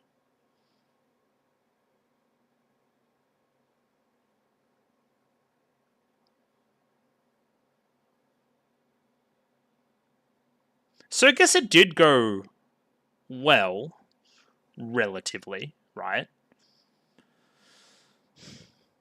Like, I thought that this was going to be another, like, Hibiki's fucking dead, or someone's fucking dead, you know what I mean? But it didn't really happen that way. Instead, Carol's fucking dead. I don't think there was enough of diving into Hibiki's internal trouble that she's clearly still going through. I guess it's happening in the future. Because that's seemingly what we're doing with the harnessing of the berserk mode. So we're harnessing our lowest moments, but you know, we're together. We're controlling it. We're using that for more power in the future. There's some poetry in that for sure. Interesting. One to watch. I guess this is a really neat split, right? This is the end of the battle. Radio jumping into a little bit of analysis on that episode right now. Yeah, that didn't go the way I thought it was going to go, which is nice. It's good for the characters. Very, very clean cut. I wonder what happened to Carol. I'm pretty sure she's not, like, dead. Pretty sure it was just, like, an emergency teleport or something to that effect. It did result in her burning herself to a crisp, though, which is never good. We will see. We will see. It's hard to speculate at this point. Seems like whatever the plan is going to plan, though. Like, the banners are falling down, all the auto scorers have completed their part of the task, and we're ready to do the next step, whatever it may be. Clearly building up to our actual finale rather than now. I thought it was going to activate now and there was going to be a big status quo shift in the show. But I digress. Not really. Not really. So we have the idea of the Ignite mode of the Symphogears, harnessing a new power of the Symphogear, or not so new power, that we've seen in the past, this kind of Berserk mode, where, let's look at it metaphorically, we're harnessing our negative thoughts, our fears, our doubts, those kind of emotions. And we're going to use that and control that and turn it into power, which is definitely nice. That's what you should try to do. You shouldn't merely cut away the bad things in your life. You should, you know, process them, grieve them in the right way, and move on from them, learn from them, become a better person as a result. And we're getting this across with a nice mech-type metaphor. It's pretty good. It's really good, actually. I like that we can't do it initially. I like that... Actually, no, I don't like this. I think that there is less reason than is presented right now for Tsubasa and Chris to be unable to do this than there is for Hibiki to be able to do it. You know what I mean? I think Hibiki should have been the one that faltered based on everything we've seen. She's clearly still hiding something, clearly still got something in her head that isn't quite right, especially pertaining to her family situation. some kind of expectation around fighting and saving people, and what her role is in this world. This is kind of the stuff we've been bringing up this season. I'm wondering why we didn't explore that here. I feel like that's missing almost. Like, why is she just able to do it? I guess she has done it in the past. I guess she is tangibly more powerful than the other two. These are all factors for sure. But I don't know. I feel like the other two should have lifted Hibiki in this moment rather than Hibiki lifting the other two. Whatever, nitpicky. Moving swiftly onwards, we learn some more stuff about Carol's mechanics. She's clearly got separate forms she can call upon at any time to transform into what she wants, basically. And yeah, I wasn't going to be crass, but she definitely did grow up a little bit during that segment as well. So we have an actual villain, right? We're not just going to be fighting like a child the entire time. Not that the child isn't formidable, it's just a little bit weird optically. And I guess we open with some Carol stuff here, so we'll move on to that. But all in all, again, thumbs up. Good episode. I would change some things, but again, I don't have the full story. So we saw last episode when I was complaining about stuff, and then they immediately fixed it in like the next scene. So maybe I should just shut up about that stuff and let the show do its thing, because it probably is going to address said things. So again, if we're going to do this like this intermittently, these kind of memory scenes about Carol and her father and what they used to do, and some light motivations into what Carol is doing now, I'm happy with it. That's actually a really good way to do it. Especially using memory as a theme, burning memories, not learning from mistakes, not harnessing negative old thoughts. That's an interesting little posing of the ideas too. That's great. Okay. Such a smart show, Symphogear, it really is. If you stop and think, it's really quite poignant, I think. I want to know everything about the world. That's the first step toward people truly understanding each other. So how else does one truly understand the world rather than understanding its actual alchemic build-up? Through the transmutation of memories into power, I will complete the apocalypse of all creation. And kind of fulfill your wish in the process is the implication. To discover everything about the world. Episode 6 is called Unsheath, because they are unsheathing the old big devil sword, whatever it's called, Dying Slave.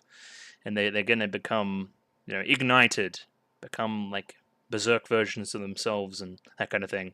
In reality, it's just like dark mode versions of them. But I get the sentiment. The Unsheath is a cool title. Chris and Tsubasa decide to go on the offensive here.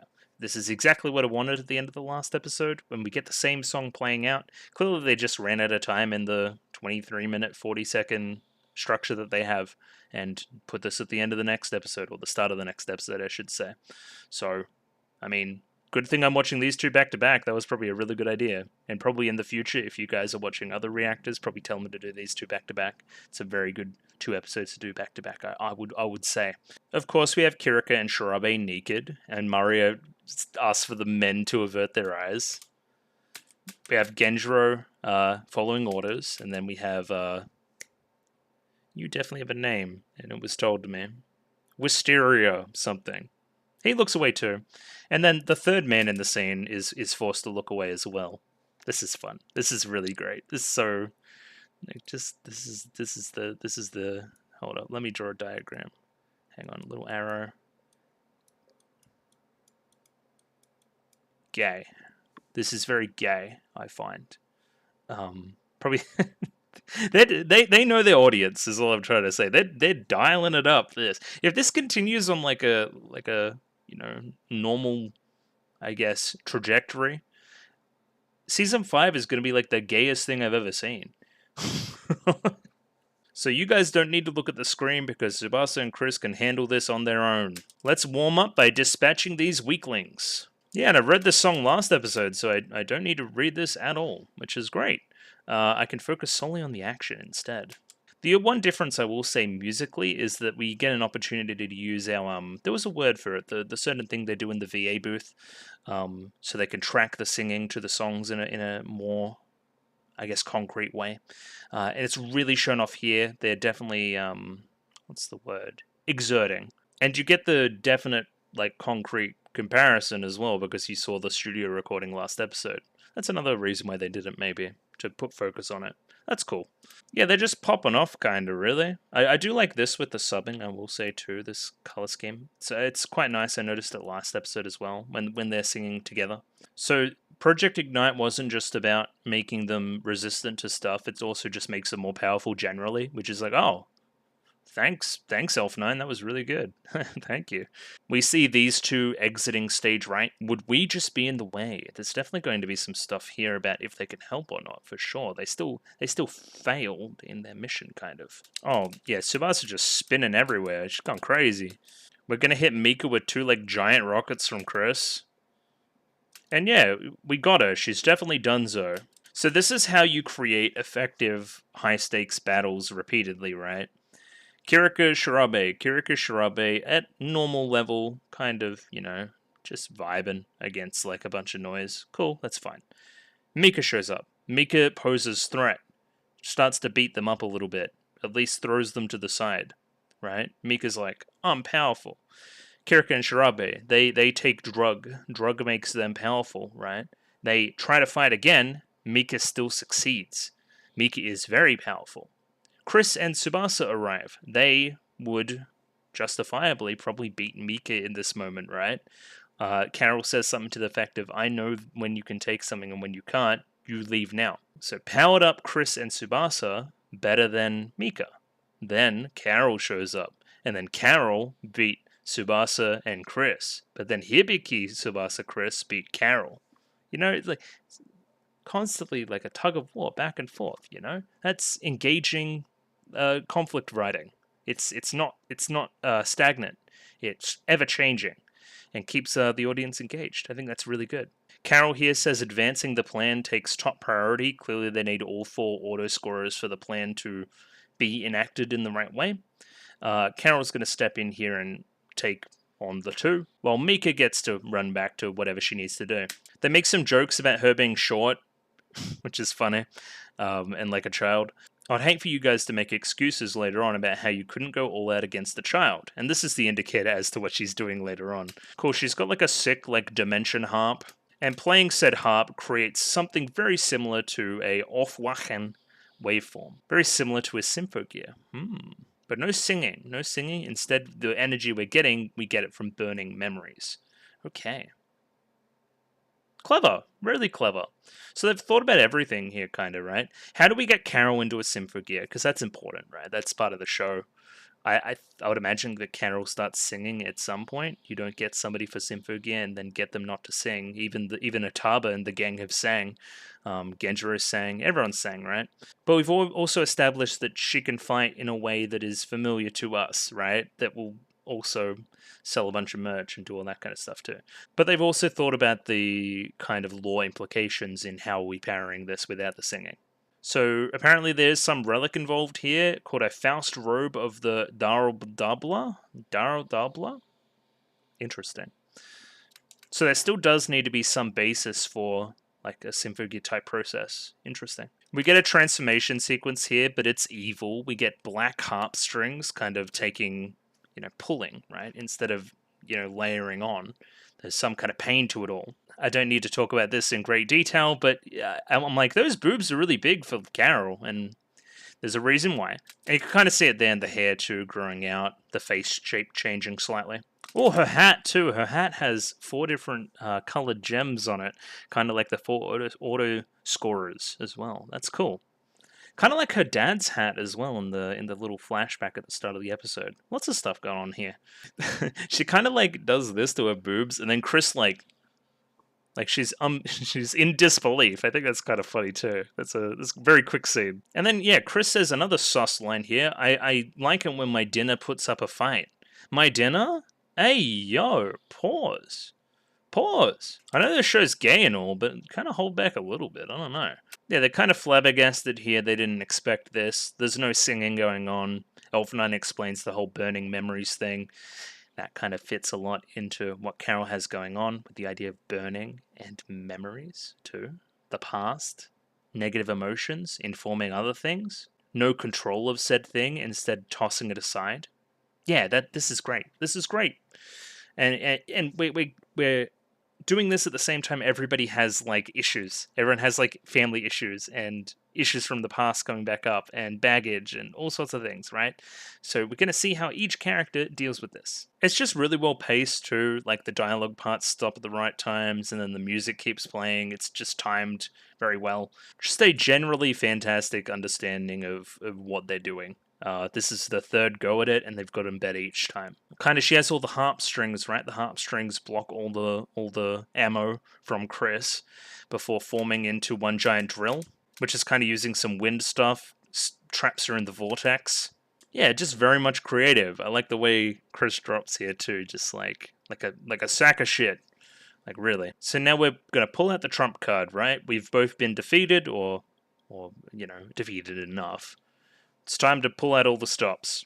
Ignite module unsheath. We're going to use the Ignite module. We finally get to see it. There's kind of a little bit of a machine voice here saying Dying Slave, which I think is quite cute before the not very cute thing happens. Like, look at this. This is seemingly terrible. This is like some Madoka shit. We don't like to see this. Yeah, I'm like, okay, so this is when I thought everything was going downhill, like a lot. And it kind of still was. But they got out of it. They pulled themselves out of it. I like how Kara was just kind of like, you guys thought you were onto something, huh? You thought you guys were cooking. Nah, it seems like it's doing more damage to you than it is to me. Okay, so then we get Elf9 doing her job again, which is exposition. So, Symphogear possess functions that can turn the tide of battle. One is our superb songs, our Zesshou, correct me if I'm wrong. They're bad. They often result in massive damage and or suicide in the process, so bad. Don't do them unless you can control them, like some like Hibiki can. She's very good at that. She can hold hands and make it all okay and bear the brunt together. Very cool. Then we have X Drive. X Drive's only available when there's a shit ton of phonic game, so think about the climax of each season. That's when we get our X Drive forms, because everybody's singing together, everyone's uniting in one purpose, and we're putting our energy up to Goku, and that's why we can achieve that form. Project Ignite focuses on a third type of function that Symphogears can use to turn the tide of battle, and that is the Berserker mode, right? And we've seen Hibiki use this in the past. Even the suggestion of using something like this gets this reaction out of Chris as well. But if you can harness said energy and control it and use it, you have a powerful, energy strong enough to stop Carol. So that's the sacrifice there. We need to be sure of self and controlled. The core of the module is Dying Slave. It's a murderous blade of legend. It's a curse. Its curse brings forth the darkness that exists within all hearts, artificially inducing a said berserk state. So it's all about strength. Strength to carry on, emotional strength, all that kind of stuff, right? If I lose myself for but a moment, I'll be plunged into the abyss. And then we get our little dream sequences playing out with Tsubasa and Chris, respectively. First is Tsubasa's. Cool. She's on a stage. She loves singing on the stage. She loves spreading her song with everybody and spreading love as a result. She loves doing that. However, everybody in the audience in this dream sequence is noise. So there's no longer that separation between singing songs of hope and songs of destruction. There's no longer any of that, right? You are merely a sword. You will sing to destroy. And this is reinforced by some daddy issues where I need to prove myself by doing such a thing. Yeah, this guy. Genjiro's brother. This guy seems awful. It's like disowning his daughter and calling her names at like a very young age because she's doing things not the way he wants. This guy sucks. He's officially on the suck list. He can be with Ver for all I care, honestly. Again, it's a dream sequence. This couldn't literally be what he's saying, right? But this is how she interpreted it, and that's pretty important as well. Cool, now we have Kanade here, who has been a fixture in dream sequences to pull Tsubasa out of bad places. I bet this hug will go really well. Nope. Head falls apart, body falls apart, everything's really bad. So as a sword, all I did from embracing, let's face it, my girlfriend, Kanade, I cut her in twine. She died. This is a direct result of my actions. And then she's essentially losing her mind here. Even so, regardless, we have to believe in Tsubasa and Chris and their ability to get themselves out of the situation. Before, after the ad break, diving into Chris's whole conundrum. So Chris's whole thing is about belonging, is about being part of a whole. We kind of covered it last season. I don't know if you remember. There was a really lovely little song there, which I really like. And also a lot of it is something that I didn't pick up before, but it's the whole Kohai Senpai thing going on with Kirika and Shirabe, a relationship that was established earlier in this season. So she feels insecure about having a place in the world and needing to be strong to set an example for these two that look up to her now. And if I'm not able to do this, my two little friends will go die. That's no good. She's also kind of in like a war-torn country setting here too, which is alluding to her past. Kinda. Maybe that's a bit of a stretch. Maybe it's just like a destroyed Tokyo. So Chris is gonna run away. She's crying. She's sprinting off anywhere, right? Into the abyss. But Tsubasa reaches in and stops her. Kind of as a result of her own trauma as well. I feel like if I don't hold on to your hand, I'll lose myself as well. So they're helping each other. It's really nice. So they're not ready to use this solo yet. And yeah, it didn't really work. They had to pull each other out of it rather than activating the new form that we see at the end of the episode as a result of Hibiki's help. Elf9's like, I guess I'm just bad at this then. And then Miku's like, no, there's still hope. There's Hibiki over there. She's hope. Yeah, enhanced to Gungnir. So clearly what I thought before, which was that the relic was gone again. Gungnir destroyed again. No, it was just kind of like Tsubasa and Chris's. It just needed some work done on it, essentially. So Hibiki is clearly on the way to help, having given a hopeful smile to Elf9. Carol is kind of berating these two to get up and keep fighting, and she's going to destroy some civilians if they don't. She's got a big old Pokeball that has like this thing in it, and it kind of just drops noise and murders people. It's pretty strong. No matter how hard these two try, they can't manifest what they need to manifest to destroy anything. They can't sing. Then we have Hibiki riding a rocket, a missile that goes and hits the thing, which she punches the thing and then falls from the sky and then saves the day. That's pretty cool. She's very good at riding missiles, right? And we're going to try using the Ignite modules once more to put an end to this, essentially. I guess this is the motivation we're using to make things better. Miku told me something. She said that the power of the Symphogear saved her. If this power is really meant for helping people, then it should help us, the wielders, first of all. That's why we need to have faith we can break the Dying Slave curse by using all three of the relics that we hold dear. Little quick motivational speech, but it's pretty effective. Again, I've been through my thoughts on what I think should have happened, but I think there's plenty of time still in the season to explore Hibiki's angst in greater detail, especially in comparison to Carol's. And then we get just like full-on, like, ridiculous fan servicey stuff, which is great. I'm not even gonna lie, I thought it was really cool. Like the cheesy music playing, the split screen, the new forms, it's all great. It's a great moment. Look at these three queens just screaming. Again, this isn't good news to me. I don't know. I don't trust this sword, man. Everyone's yelling words of encouragement from the bridge, you know, classic Symphogear stuff. And then, yeah, we rock into our new transformation sequences. Which the forms are very cool. While the dubstep plays too, very, very cool. Like, this is giving me, Black Gungnir. It's giving me Mario, very much so. You can essentially just call it dark mode versions of their costumes, and I'm going to keep calling them that, basically. To activate dark mode, like in your phone, you go to the settings, and you know the joke.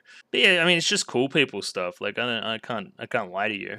I enjoy it. So we're going to sing like a down-tempo, kind of dubsteppy version of the first song that they sung this season, essentially. The first trio song, right? As a result, I won't read it here.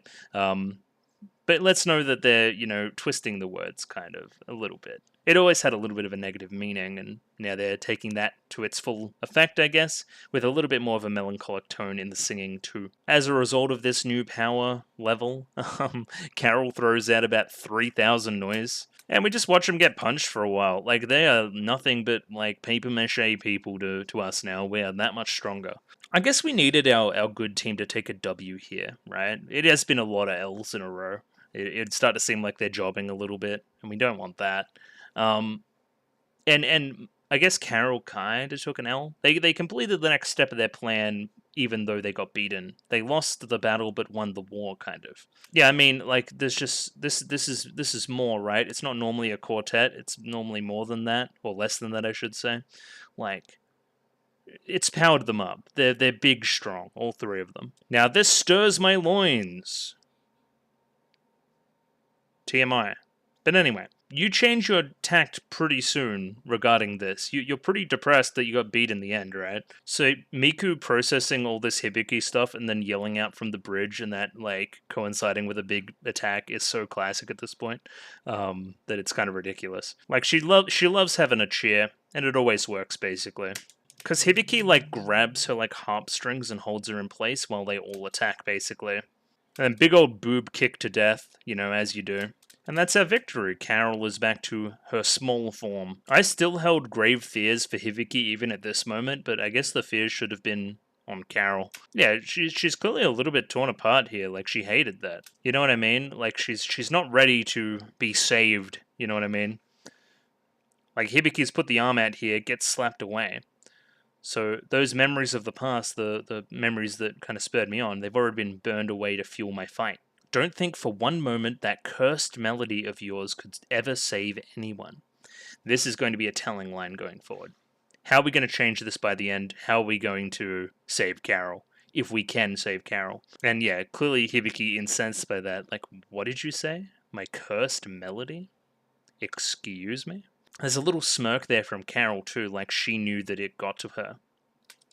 Either way, Carol activates like something in her teeth, which like makes her like burn to death. So I'm really sure. Like, I'm pretty sure she's not dead, but why? Why? It's like she's a secret agent. Either way, regardless of any of that, we got our little gear tower thing turning. We have 4 separate banners going down, 4 different auto scorers. Clearly, they've won. They were all very happy about it. You're wrong. I won't let that be true, Carol. I'll save you, essentially. And then into the ED. Yeah, didn't really go the way I thought that episode, but yeah, it's a pretty good stopping point, I think. I thought we were going to go down further, but we didn't, which is nice. I like the characters being happy. This is a very, very gay show, and I do enjoy that. The new powers are cool, the new systems are cool. I like how they're explaining it all. I like the ideas of the season and concept. I think that's very important. I think it's something Symphogear normally nails, and I think they're nailing it here. I'm a little confused as to where we go from here. What is up with Carol? What are the auto scorers doing? I guess all this will be revealed in time, but I'm going to sit on this for 2 weeks now. So, gotta watch out for it. Gotta watch out for it for sure.